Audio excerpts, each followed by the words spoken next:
صحیح بخاری حدیث نمبر 66۔ ایک مرتبہ رسول اللہ صلی اللہ علیہ وآلہ وسلم مسجد میں تشریف فرماتے اور لوگ آپ صلی اللہ علیہ وآلہ وسلم کے ارد گرد بیٹھے ہوئے تھے کہ 3 آدمی وہاں آئے۔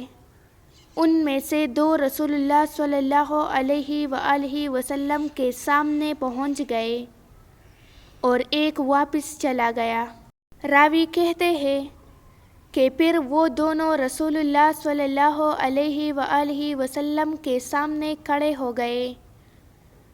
اس کے بعد ان میں سے ایک نے جب مجلس میں ایک جگہ کچھ گنجائش دیکھی تو وہاں بیٹھ گیا اور دوسرا اہل مجلس کے پیچھے بیٹھ گیا اور تیسرا جو تھا وہ لوٹ گیا۔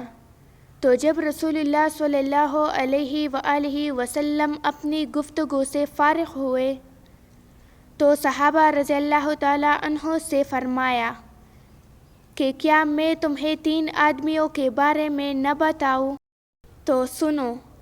ان میں سے ایک نے اللہ سے پناہ چاہی، اللہ نے اسے پناہ دی، اور دوسرے کو شرم آئی تو اللہ بھی اس سے شرمایا کہ اسے بھی بخش دیا، اور تیسرے شخص نے منہ موڑا تو اللہ نے بھی اس سے منہ موڑ لیا۔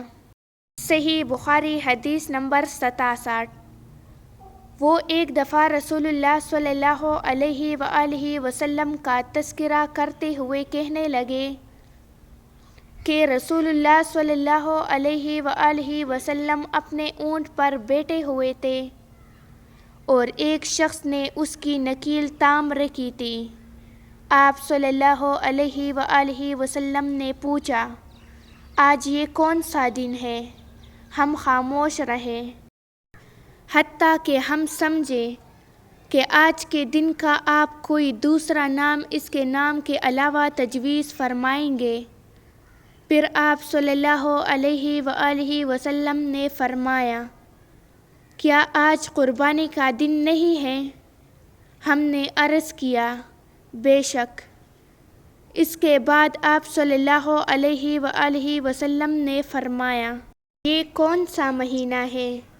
ہم اس پر بھی خاموش رہے اور یہ ہی سمجھے کہ اس مہینہ کا بھی آپ اس کے نام کے علاوہ کوئی دوسرا نام تجویز فرمائیں گے۔